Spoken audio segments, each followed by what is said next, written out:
If you have your Bibles, you can turn to the book of Esther in the Old Testament. Esther. We, we started to go right from Nehemiah on Wednesday night into Esther, but we decided to go back and do Ruth. Those are the only two books in the Bible that are named after ladies, and both of them powerful messages. And we're just going to take one aspect, that today, and it says an unlikely dad, but it's sort of leading into next week's hope with integrity. The importance of having leadership that is qualified in the eyes of the Lord. The author of this book obviously had an intimate knowledge of Persian customs and history, especially familiar with the palace at Susa. Also with Hebrew nationalism, Mordecai, Persian Jew, Ahasuerus, the Hebrew translation of Kaisha, or Xerxes in the Greek. It's easier for me to say in the Greek. Okay, I studied both Hebrew and Greek in the seminary, but I tell you the truth, I think Greek's a lot easier. Hebrew, however, does a job of painting pictures with words, and that's why it's so special. But a Semitic language is harder to learn than the Greek. So I'm just telling you right up front, if you want to take on Hebrew, more power to you. Okay? I sweated through every exam. And my final exam was, believe it or not, write out the book of Ruth in Hebrew and then interpret it. Are you kidding me? How many hours, I asked, do we have? He said, you have 3. Wow. That was, I passed. That's all I'm going to say. I passed. But God's sovereignly preserving his people here and keeping his covenant promise to Abraham. These are underlying themes of the book. Purim, or Purim, as some of us call it, was the new annual festival in the 12th month, which would be our March, April, right in there, Adar. And Hanukkah, of course, was the other feast that is outside the Mosaic law, but they're the only ones observed by the Jews today that are not according to that's prescribed in the law. Haman is a descendant of Agag. If you remember, I'm just giving you a little background before we start. Agag was the king of the Amalekites. God's prophecy was that the Amalekites would be eliminated, taken out. They'd crossed the line, paganistic to the core, and he said they'll all die. Well, interesting, as a nation, they disappeared. Probably 400 or 500 years before, we see them on the scene here.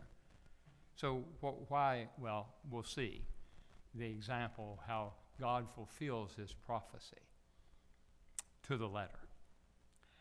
Like a chess game. Anybody know how to play chess? Some of you do. Yeah. I think chess is an amazing thing. It's strategic. Okay? And you have to get into the mind of your opponent. Well, this is like a chess game between Satan and God. Satan sets up Haman and says, basically, check. And then God responds with his move, places Mordecai and Esther on the scene, and says, checkmate. God uses people. God can use us. He wants to use us. Okay?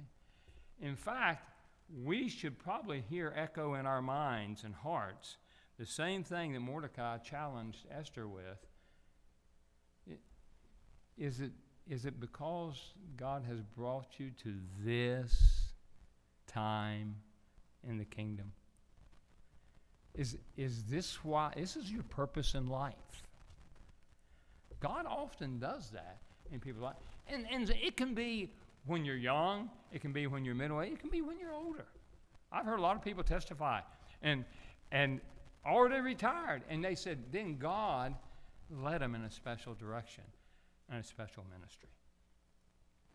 So they had 2 days of festival, feasting, rejoicing, sending food to each other, gifting the poor. Sounds like good stuff. Celebrate that. And God is not directly mentioned. And that was a problem that some of the early church fathers had, but he's obviously active behind the scenes, just like he is in our lives. Illustration. What we're going to be talking about is an adoptive father. Because Mordecai, that's who he was. He was not Esther's father. He was actually a cousin. He was the son of her uncle. Okay? So he takes on. You know, some of the things, I've always appreciated the Wendy's commercials that include, the idea that he adopted and how adoption is special. And, we've had a number of occurrences in people that we know. When Keith and Judy adopted Anna, that to me, that just stood out. And I've known a number of other people that are close to me that they've adopted him. You know what? There's something special about that because they choose. Now, unfortunately, my mom and dad didn't have a choice. They got me. And after that, they said it had to go uphill. And sometimes, we get stuck with whatever. But, yeah, the idea of adoptive parents, I really appreciate it. I was watching a video online, and this guy was talking about adoption and how important it was. And he's a middle-aged guy.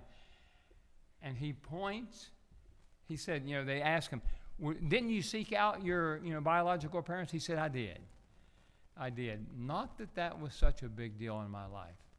He said, I thank God for my real parents. And he pointed to his adoptive parents and said, they raised me. They invested in me. They're the reason I'm the man I am. And I thought, wow, see, that's powerful. And the way it should be. Hadassah means myrtle. Esther means star, Hadassah being the Hebrew name for the girl. So we come to chapter 2 and verse number 5. Now, I'm not going to read the whole book. Now, some of you are getting a little leery there. No, we're just going to point out some things about Mordecai and Esther that hopefully we can apply to our lives. Choose to be a dad. This cousin raises Esther as his own after the death of her parents. That's a big job to take on, somebody else's child. And yet he obviously willingly did it. And they're Jews of the tribe of Benjamin, living in foreign Persia. Esther was beautiful. It says that more than once in Scripture.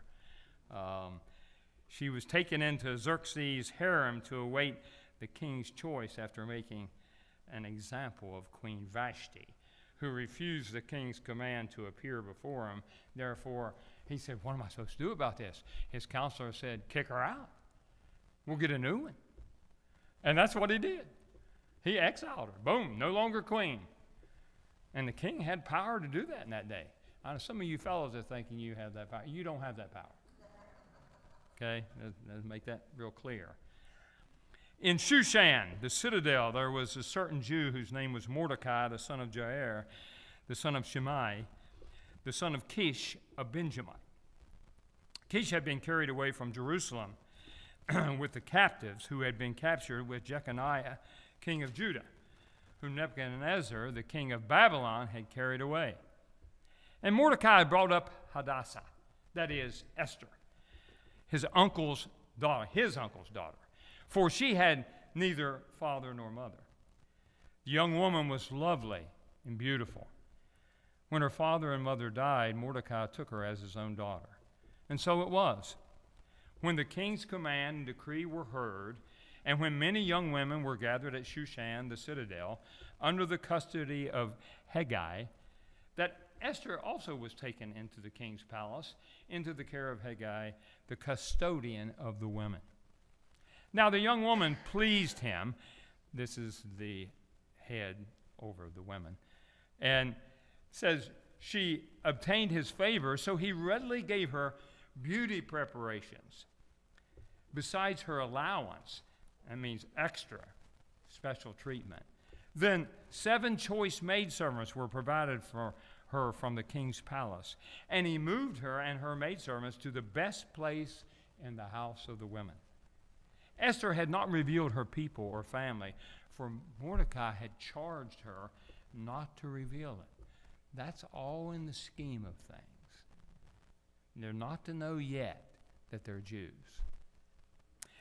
And every day Mordecai paced in front of the court of the women's quarters to learn of Esther's welfare and what was happening to her. You think he was a doting father? I think he cared so much.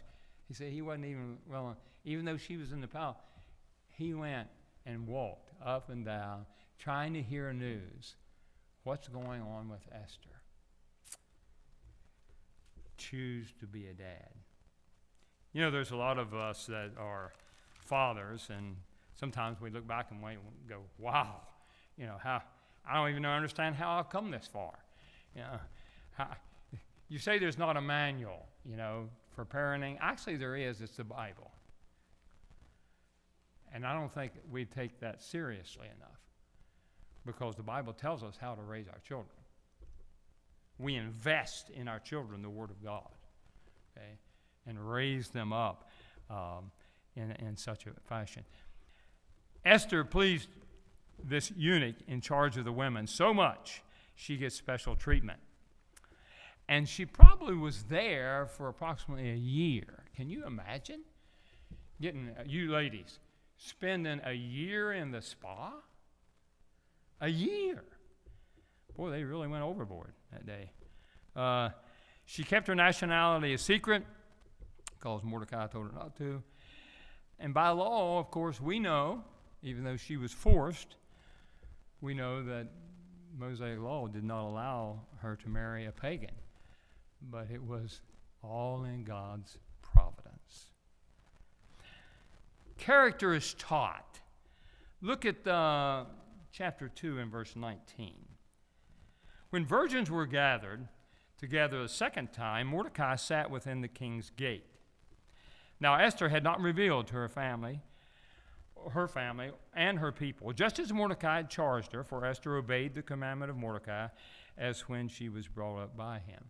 You know, that's something that's precious. You know, when you're a child and you respect your parents, and the parent, we glow because of that. And you ask our advice or ask our permission, and even when they're older, if they come to you for advice, doesn't that thrill your heart? You think, man, I've done something right. I've raised this child, and they're going by what they've seen, what they've heard, as most do. In those days, while Mordecai sat within the king's gate, 2 of the king's eunuchs, Bigthan and Teresh, doorkeepers, became furious and sought to lay hands on King Ahasuerus. Now they got a little too big for their britches, decided they're going to take out the king. That wasn't easily done in that day, but apparently they had a plan. But the matter became known to Mordecai, who told Queen Esther. She's already chosen at this point. And Esther informed the king in Mordecai's name. And when an inquiry was made into the matter, it was confirmed, and both were hanged on the gallows. I think they took things then a little, probably more seriously than we do today. Justice was a little swifter. But it says, it was written in the book of the Chronicles in the presence of the king. They recorded everything officially, okay, so there was a record. That comes back. Look at chapter 3 and verse number 2. And all the king's servants who were within the king's gate bowed and paid homage to Haman. Haman was a special prince. For so the king had commanded concerning him. But Mordecai would not bow or pay homage. Then the king's servants who were within the king's gate said to Mordecai, "Why do you transgress the king's command?" Now it happened when they spoke to him daily, and he would not listen to them, that they told it to Haman, to see whether Mordecai's words would stand, for Mordecai had told them he was a Jew. He reveals it now. He's basically saying, I don't bow before man. Okay? Not in that way. I don't have to see anything in Haman apparently to respect. And, think about it. He's from the tribe of Benjamin. And an old Agagite of the Amalekites, they were sworn enemies hundreds of years before. And apparently that tribal feud had not stopped. You know how sometimes that goes on. I've been reading the story of Devil Anse Hatfield, of the Hatfields and McCoys. And very interesting how they justified killing each other. And they justified it. Now, the good thing I saw at the end, near the end, he was up in his 80s, of Anse Hatfields, and they called him the devil. There were very few churches in Appalachia at the time. But there was one church, a community church, and the preacher kept harping on him that with his life, he's going straight to hell and he needs to get saved. And Ants came to church, went forward in his 80s. I didn't know this. And was baptized. And when he came up out of the water, the preacher said, "I just baptized the devil." That's something to claim, I guess. But you can see, God is at work here. He's at work there in Appalachia. He's at work right here in our lives. Haman was promoted, so the other nobles had to bow down before him. And Mordecai, he wouldn't kneel. Spiritual scrutiny, very possibly. It probably had something to do with the pride of knowing Haman's character and ancestry as well. But Haman was very angry because he wouldn't pay him homage. So look at chapter 6. Good works are remembered. Verse 1, that night the king could not sleep. Now, isn't it opportune? Sometimes, you ever get woken up by the Lord and you just something on your heart says to pray for somebody? Man, I've had that so often, even while I was in the hospital. I was always obviously praying for myself. But God would bring people to mind, and I had to pray for them right then. And come to find out later, they were in need. It's interesting how God leads in these ways. That night the king couldn't sleep. So one was commanded to bring the book of the record of the Chronicles, and they were read before the king. He didn't have to read it himself. He had it read to him. That's the privilege of being a king.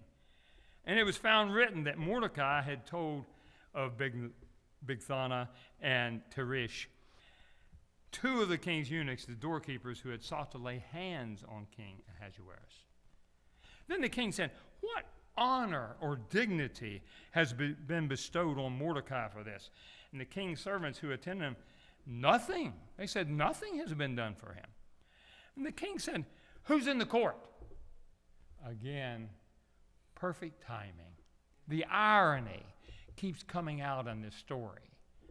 It's a beautiful drama, the way it's written. Who's in the court? Now, Haman had just entered the outer court of the king's palace. Good timing. To suggest that the king hang Mordecai on the gallows that he had prepared for him. Now, in his mind, the king is going to say yes because he's a close noble, and Mordecai is going to be hanged. So Haman came in. The king asked him, "What shall be done for the man whom the king delights to honor?"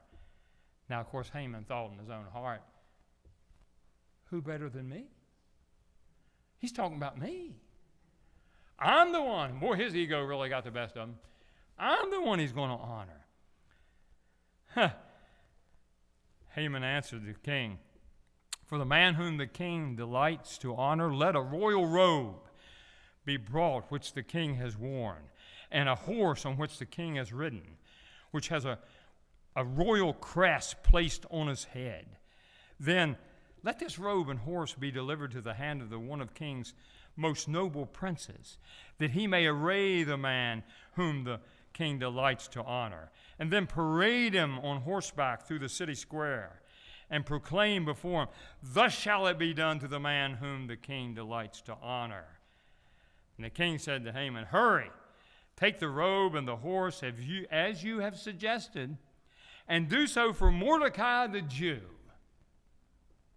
Do you know his heart just sank? I mean, I'm here to ask the king to hang him. And now I've got to be the one that leads him in royal roads through the streets. Leave nothing undone of all that you have spoken.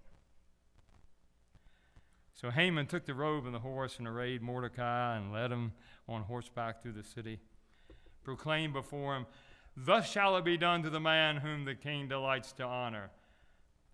Afterward, Mordecai went back to the king's gate, but Haman hurried to his house, mourning with his head covered. Wow, talk about a turnaround of events. See, God remembers things.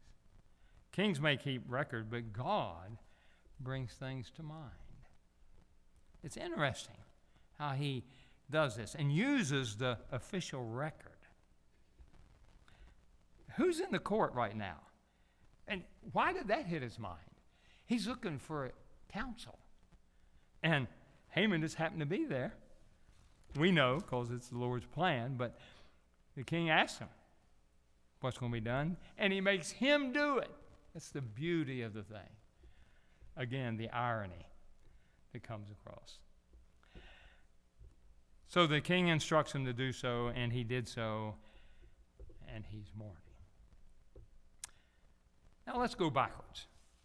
Let's go back to chapter 4 and verse number 12. And again, look at God's timing here. Fathers challenge their children to live for a purpose. Chapter 4, verse number 12. So they told Mordecai Esther's words. Mordecai told them to answer Esther, "Do not think in your heart that you will escape in the king's palace any more than the other Jews. For if you remain completely silent at this time, relief and deliverance will arise for the Jews from another place. But you and your father's house will perish. Yet who knows whether you have come to the kingdom for such a time as this?" Those words ought to ring in our ears and hearts as well. Then Esther told them to reply to Mordecai, "Go gather all the Jews who are present in Shushan. Fast for me, neither eat or drink for 3 days, night or day. My maids and I will fast likewise, and so I will go to the king, which is against the law. And if I perish, I perish." That's commitment. Because in that day, if the king did not set the golden scepter towards you, you were taken out and done away with. So Mordecai went his way and did according to all that Esther had commanded him. Chosen queen. But Mordecai is a bright fella. He says, don't think you're going to be all safe tucked in as queen up there. You're still a Jew. And now everybody knows it. knows I'm a Jew. Don't think you're going to escape. See, Haman had already successfully petitioned the king to exterminate the Jews throughout the kingdom. He accused them of not following the king's law. But if you, Esther, don't step up, deliverance will come from another source. Sometimes I think we let opportunities go by because we think, oh, just let somebody else do it. Well, you know what? God will raise somebody else if you're not going to do it. But he wants to use you. Gather all the Jews and fast. This is serious. And then you see God's providence. Turn back over to chapter 7.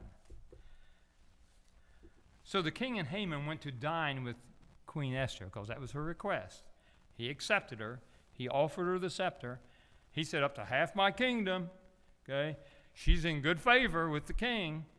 And on the second day at the banquet of wine, the king again said to Esther, what is your petition, Queen Esther? It shall be granted you. And what is your request? Up to half the kingdom it shall be done. Then Queen Esther answered and said, if I found favor in your sight, O king, if it pleases the king, let my life be given me at my petition and my people at my request. For we have been sold. My people and I are to be destroyed, to be killed, to be annihilated. She's making the point. I would have held my tongue, although the enemy could never compensate for the king's loss. So King Ahasuerus answered and said to Queen, who is he? Where is he? Who would dare presume in his heart to do such a thing? And Esther said, the adversary and enemy is this wicked Haman, sitting right there at the feasting table. And the king arose in his wrath from the banquet of wine, went into the palace garden. But Haman stood before Queen Esther, pleading for his life.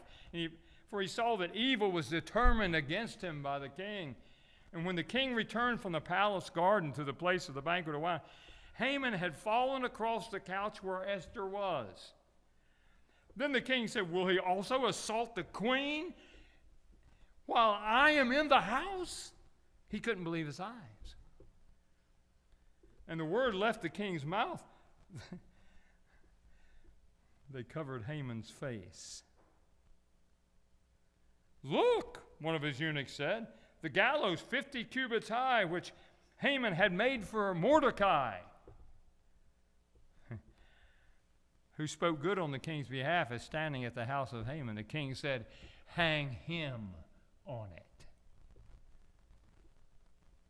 I don't know of any greater irony than you build a gallows for your enemy and you're the one that gets hanged on it. You know, it reminds me of the proverb that talks about the evil, the wicked, they dig a ditch and then they fall in it themselves. Don't you love when God does that? And he did it here. 2 banquets. She reveals and points out Haman himself on the queen's couch as the king comes back in. You talk about good timing. The king in his wrath has him hanged on his own gallows. Now, how does this apply to us? How does that story apply to us? Well, I can think of several things. Number one, always watch for the providence of God. God reveals things. God provides things. God times things for his people.